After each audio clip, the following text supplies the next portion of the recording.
Hey, what's up, everybody? Welcome back to Comic Swag. Today we're gonna be covering X-Men issues 111 all the way up to 116.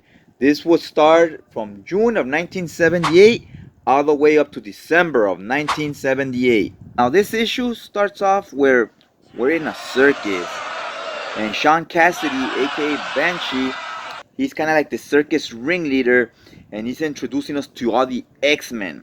So they're like these sideshow attractions, and we see Beast, who at this point is an adventurer.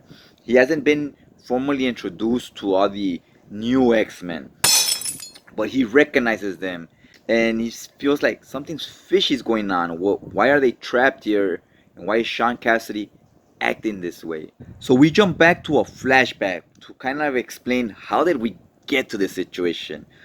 So Beast had gone to visit the X Mansion looking for Professor Xavier.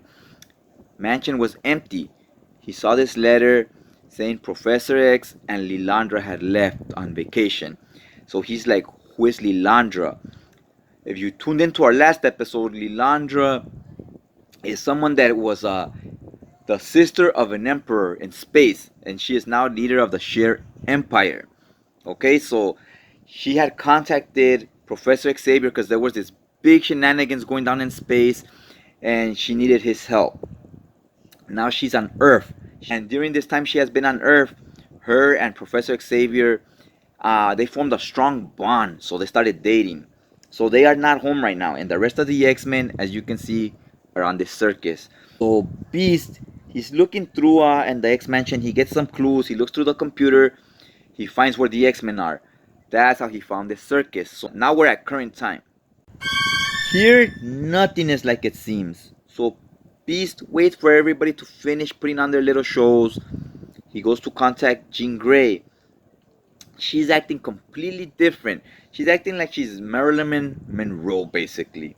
And then Cyclops is acting like her bodyguard, and his name here is Slim. So Beast is like, what's going on with them? They seem to have been brainwashed somehow. Us as the reader are also like, what's going on? 'Cause we just got thrown in the middle of the story. Beast is trying to get through to the X-Men. He's explaining to Jean Grey and Cyclops if they do not remember him. They say no, they do not, and they call more carny folks, right? Like some backup. And a chase breaks out. They're chasing after Beast. He's trying not to engage in a fight with them, so he is running away. While Beast is hiding, Colossus sucker punches him, lays him out cold. Drag Beast to the leader of this operation, and it's the big reveal. It's Miss Merrill. We recognize him from previous X-Men issues. He has hypnotized all the X-Men, and now he's trying to do the same to Beast here. Buys him enough time for Wolverine to break free from these shackles. Now Wolverine can break free and recover quicker because he has a healing factor. So there's an awesome scene. It looks very dynamic here. He just busts through these shackles, grabs these guys, and now he's here to help Beast. Wolverine shows up to where Jean Grey and Cyclops are. He grabs Jean Grey and he stops slapping the hell out of her. He slaps her like 3 times and he tells her, snap out of it, Jean Grey. And she gets so pissed off, she uses her Phoenix power, blowing Wolverine away. But in doing so, she wakes up and she's no longer hypnotized. Now we got Jean Grey, Wolverine, and Beast. So now we're getting a group going, right, to try to save the rest of the X-Men. All the X-Men are free from this hypnotic spell. They got Miss Merrill cornered here. And bam, somebody just lays him out from behind. He's out cold. And the big reveal, when we turn around to see who done it, it's Magneto. So the X-Men are shocked. They're like, last time we met this guy, they didn't put up much of a fight. They clearly lost to Magneto and they left running. A strategic retreat, if you will. But we went from a C-list villain to immediately being introduced to a A-plus top tier bad guy, right? Some bad shit is going down, and the X-Men are usually outgunned when they're fighting him. Now the X-Men are about to break into a fight with him, but they're in this little wagon where the people change and stuff, the carny people, right? And the thing here is, this is a very clever thing Magneto did. He raises that wagon up into space. So if they fight him or he loses any concentration, that wagon falls 1,000,000 feet back into Earth and they all die. So they realize they can't fight him.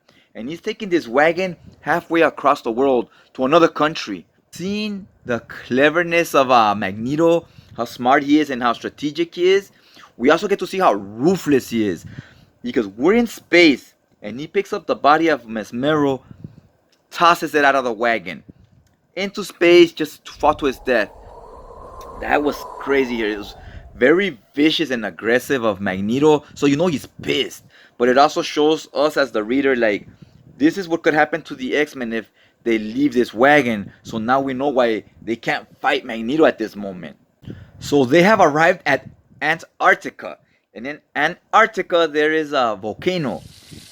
Magneto, with his powers, he could make like this magnetic shield around the wagon, kind of like he does around himself to protect himself from attacks, right? So with that shield, he goes through the lava, underground, and under the lava, he has built this place called Asteroid M. So it's this huge fortress. He brings the X-Men in there, and this is insane because if they fight Magneto here, they're still hundreds of miles underground, and the only way to get back to Earth is through all this lava. So how would they do that? They kind of need him to bring them back to Earth, right? So they're at a complete disadvantage here. Like, this was very clever of Magneto to do, but I really don't see how the X-Men would escape this. The X-Men land in this Asteroid M. Cyclops immediately blasts Magneto. So it's all on and popping. We got a whole war going on. Then Storm attacks him with her natural elements. And then Jean Grey, she lets Magneto know, I'm now the Phoenix, so I'm more powerful. And she's attacking Magneto as well. So it looks like they have the upper hand on him until he comes up with something very clever. Since they're underground and there's less air, he, with his magnetic power, he creates these kind of almost like bubbles around them so that they can breathe less, right? So now, have you ever seen a fire when you cover it with a cup or something that gets put out? He does that to the Phoenix first, to Jean Grey, puts the kibosh on her. Then he does that to the rest of the X-Men. So now that they're like low on oxygen, they pretty much just pass out. Once they wake back up, Magneto has each one of them tied up to these electric wheelchairs, and he lets them know, even though you can see and think like an adult, your body will not react like an adult. It's gonna act like a child's. This is Magneto's revenge, because back in Defenders issue 16, they turned him into a child, and he said he couldn't take care of himself, right? Because he was a toddler. He felt so helpless, right? And he wants them to feel the same, to still be alive, but to need a babysitter, need a nanny changing their diapers and whatnot, right? Kind of like to really humble them. Jump over to Lilandra and Professor X. They're on vacation. He's feeling young again and rejuvenated since Lilandra showed up. They have been dating, and you know, they're kind of like in love at this moment. And now he's stressing out, and she's noticing he's very serious and he's sweating, and she wants to know what's wrong with him. And he says he can usually, with his telepathic powers, see where the X-Men are. And he says, I have lost my telekinetic connection with them. Something's wrong with them. This is due to the electric wheelchairs that Magneto has all the X-Men tied to, because now they no longer have like their subconscious. So now Storm, back in her youth, she used to be a master lockpicker. So she has these lockpicks in her hair and this tiara she wears. She brings one of them down. It's real cool right here, because with her mouth she picks up the pick and she picks this lock, basically, right? It really shows her skills as a thief right here. And she really saves their ass right here, because once she breaks out, she helps the rest of the X-Men break out. So the X-Men, they're underground right now. And Magneto's on these computers kind of like to oversee what's going on the surface level, right, on Earth. And then he senses something's wrong. So he goes back, and he has this thing rigged real nice where he has lava and gates and stuff you gotta go through to get to him. So he goes through all this stuff to go see what the X-Men are up to. He assumes they're still tied up, but he's wary, he's not sure, right? And sure enough, they have broken free. This time all the X-Men work together. They have worked out a strategy thanks to the leader Cyclops. He has this really brilliant plan, and Colossus kind of breaks the plan because he just attacks Magneto. He's just wailing on him. He has a chip on his shoulder. He feels he has to prove himself, because every time they fight Magneto, he's made of metal, and Magneto controls metal, so he's always the weakest one. Magneto quickly tosses him around like nothing all the time. So this time, while Magneto's off guard, he just wails on them. And Magneto, man, this guy's a tough son of a gun because his superpowers are not strength. His superpowers are moving metal around, flying, and other things, right? And he's slugging it out with Colossus, and he's holding his own. And Colossus is a strong guy, and Magneto's just swinging back at him, and he's losing the fight. But it just shows how much courage that Magneto has as well. Now that Magneto is super drained, I mean, he just went 12 rounds with Colossus, mano a mano. Really, they fought for about 2 minutes, but I mean, in a real fight, when that's not your superpower, that's a long time, especially when you find a big guy like Colossus. So he was losing that fight. He looks kind of beat up, and he's tired. He's exhausted. Jean Grey shows up as the Phoenix. She uses her superpower to do the same thing he did to them, kind of cutting his oxygen, and he's already exhausted as it is. So this was kind of a brilliant plan here. Really like what they did here. They used their minds, and when they're getting the best of Magneto, Asteroid M, it starts leaking. It has some type of crack somewhere, and lava's dripping through. They realize we can't defeat Magneto. We need him alive so we could get us through all this lava back to the surface level. While they sit around thinking about this, Magneto used this time to react and immediately fly through the lava by himself, leaving the X-Men here in a real predicament. I mean, how are they going to get from underground where there's lava in between them and the surface level? Jean Grey uses the power of the Phoenix, and she carries Beast with her to go chase after Magneto, and in doing so, they reach the surface level. Once they get there, remember, they were in Antarctica, so they get to the surface level, bunch of snow everywhere. And Jean Grey basically faints because she was so tired from going through all that lava and using all that power fighting Magneto. She's exhausted, and so is Beast. So Beast tries to carry Jean Grey through the snow. He doesn't make it very far before he gets tired and passes out as well. The issue ends there, and I really like what they did here because they are now in the snow and they're not fighting a villain. Now they're fighting the environment, right? And the weather, Mother Nature, just the terrible conditions they're in because they're dehydrated, they're tired after a long battle, they have nothing left, and they're in the middle of nowhere where there's pure snow. Okay. Now that Beast and Jean Grey have passed out in the snow, we jump back to our X-Men, the rest of them, who are believed to be dead, right? We thought they all died in this volcano. Obviously, they're still alive and kicking. We see them here, and the explanation is that Storm created such cold weather that the lava, it kind of turned into stones around them, creating this sort of tunnel. So they're going through this tunnel all the way back to the surface, right? And it's not a big cave with a lot of air to breathe, so it's a terrible situation all around, and especially with Storm's whole condition where she's claustrophobic, she had to really power through this. It's hard enough as it is for the rest of the X-Men, much more for her that has claustrophobia. Once they make it to the surface, they're in a completely different area. They are not in Antarctica. They showed up in the Savage Land. I was like, holy crap, they came out and dinosaurs are flying around. As the X-Men have made their way to the Savage Land, these pterodactyls, one swoops down and grabs Banshee. So a battle breaks out with the pterodactyl. Luckily, the X-Men all got away from the pterodactyl. So while this is happening, we see somebody lurking through the bushes. This character looks very familiar, and it's Khazar. He sees the X-Men, he recognizes them, and he talks to them. They recognize him as well, and he brings them back to his village. Then we jump back to Beast and Jean Grey. They have been saved by some airplane that helicopters and stuff flying around through the snow in the Antarctica. They saw them, saved them, and now they appear back in New York, and they're talking to Lilandra and to Professor X. At this point, Jean Grey and Beast think the rest of the X-Men died. So they're telling Professor Xavier what happened, and he thinks that's why I lost contact with them telepathically. So, he's taking the news very hard at this moment, as one would expect, because he kind of sees them, they're his students, but he sees them almost like his children, right? Almost like he's an uncle or something, because he's basically raised them from their teenage years all the way to their early 20s. They jump back to the Savage Land again. We have Cyclops and everybody here talking to Khazar, letting them know how they got here. And bam, we see Storm walk out looking gorgeous. So some of the natives, they lend her some clothes so she could feel more comfortable.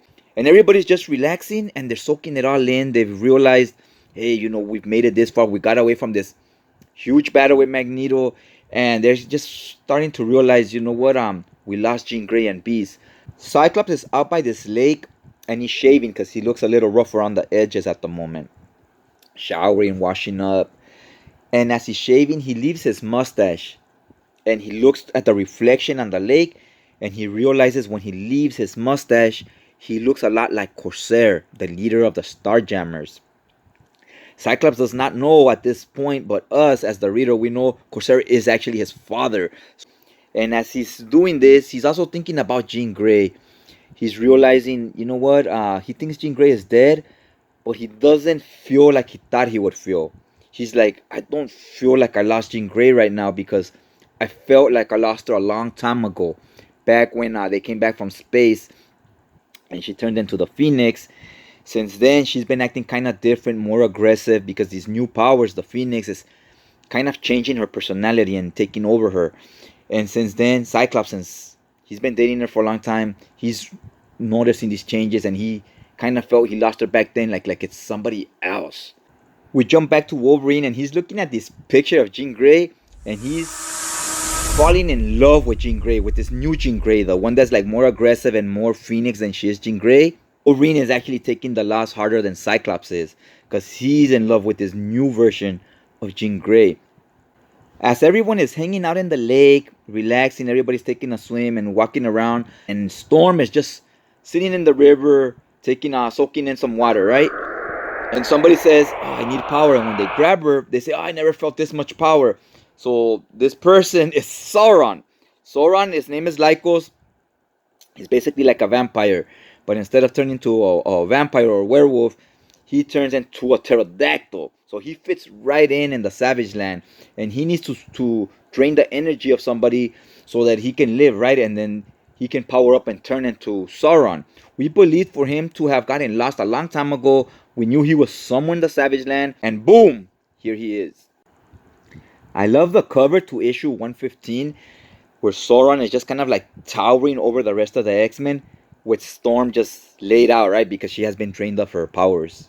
Wolverine sees what's going on. He runs to Storm's rescue. Then after Wolverine, the rest of the X-Men follow suit. And we get introduced to another one of Sauron's powers, which is he could hypnotize people with his eye stare. And then they start seeing illusions. Cyclops has seen Sauron at work before the new X-Men arrived. He has fought him before with the old X-Men. So he knows exactly what's going on with Wolverine. He tells the rest of the team. He's seeing completely different people, like he's hallucinating because of Sauron's powers. So he warns the rest of the team. Cyclops immediately shoots down Wolverine, and Banshee flies up and with his Banshee scream shoots down Sauron. So they take care of both of them fairly quick.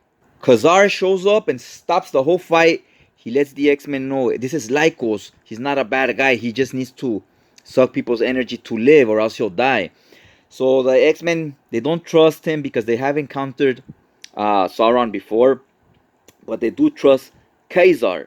So as he's explaining everything to them, and he says this guy's trustable, he just needs to feed on something, like on lesser animals where he gets enough strength to not die, but to not be too overpowered, right? Lycos, A.K.A. Sauron, is explaining to the X-Men. He goes, about a week or two ago, I seen this lady named Saladin, and she was calling upon this god named Gorak. He goes, it was the strangest thing I've ever seen. This totally reminded me of Indiana Jones. So she's doing this ritual to bring back this god. He sacrificed one of the village people, and he turned into this god. So like this god went into his body, right? Like he needed the human as a host. And now this body has turned all into stone. But he's also super powerful and super strong. Now this new god wants to take over the savage land, and so Khazar and Lycos are asking the X-Men for help. Cyclops says, I mean, much as we'd like to help, Khazar, we can't. Wolverine says, Oh, what do I have to take, boss man? For the Blondie to get down on his knees? Khazar stops them from arguing, and he says, it's fine, Wolverine. Basically, we can't force you guys to help us. And Cyclops says, Magneto has targeted us, and now that we're not around, he's probably going to target Professor X. So we need to get back to New York to make sure that doesn't happen. When they try to return, they can't because a big snowstorm comes in. So they're like, we can't leave this area. And Kazar lets them know in the Savage Lands, snow is not normal. Something weird is going on. This could be the end of the Savage Land as we know it. So the X-Men say, while we're here, we might as well help you with this god Gorak. They all go together and they see his fortress. It's a huge place and it looks real nice. It somewhat reminds me of the Asteroid M, the design from the outside that Magneto had built. The X-Men are trying to break in, and when Storm and Wolverine find a way into this building, if you will, they see these dinosaurs. They almost look like raptors or like baby T-Rexes. They attack Wolverine. They get in a quick scuffle, nothing major. But what's more interesting is once they get rid of these dinosaurs, keep proceeding ahead. And they see this big stone, which would be the god Gorak. But it's not him himself. It's like his soul or his spirit is speaking through everybody through this stone. It looks very crazy. Again, very much like the Temple of Doom in Indiana Jones. They're overseeing this and they're kind of like tripping out. Like, what's going on here? They're doing some kind of weird ritual. While Wolverine and Storm were breaking into the building, Colossus, Banshee, Kazar, and Cyclops had all been caught by pterodactyls. So they're here all tied up and they're making a sacrifice with Colossus. They're trying to burn him at the stake. But since he's metal, he could hang in there a little longer, but his metal is turning red hot. And he's even saying right here, he's right, my body is already glowing red hot. No pain yet, but it will come. It will. So he's already slowly giving in. The Nightcrawler, since he can appear and disappear, he appears where Cyclops is at, and he takes his blindfold off. So now Cyclops can shoot. He shoots where Colossus is tied up at, so Colossus can break free. Then they break the rest of the X-Men free. Now the god Gorak starts running, and Cyclops is hot on his trail. This is a pretty cool chasing between the two. He chases them up some stairs here, and I like the artwork here. What it does is it's showing us the characters, but more importantly, it's showing us the environment and the castle, the way the stairs work, the walls, how the rooms are. So we get an idea of what kind of building we're in, right? And the layout for it, like a blueprint. Once Cyclops catches up to Gorak, Gorak can shoot lasers from his eyes just as Cyclops can. So they're both shooting lasers from their eyes, and they have this like epic battle, right? Almost like a arm wrestling match. They're going at it right here, and as they're both doing this, the floor gives way. It breaks because they're standing on this bridge. It breaks, they both fall. Banshee flies to save Cyclops, but he lets Gorak drop. Then Storm flies to save Gorak, but she cannot get there on time. He falls to his death, or so we think. If he died off panel, they never showed him land anywhere. So now that she flies back up to the surface, everyone's looking at her and she seems kind of sad because even though he was a villain, she wanted to try to save him. And everybody else is good with it. They were good letting him fall to his death. But she was a little more forgiving. She wanted to try to save him because she knew it was just a normal human that had been possessed. X-Men helped out Kazar and the Savage Land. And now I think it's time to go home. So that's basically the end of this story arc. Hope you guys enjoyed it. If you did, go ahead and hit that like button. Really helps out the channel. And can't wait to drop the next video. If you guys want to check it out, go ahead and hit that subscribe button. That will notify you on your feed when the next episode goes up. Things are getting interesting here because we don't know what happened with this guy Gorak, if he lived or died. But we do know this story arc is over, so we should start a whole new adventure on the next episode.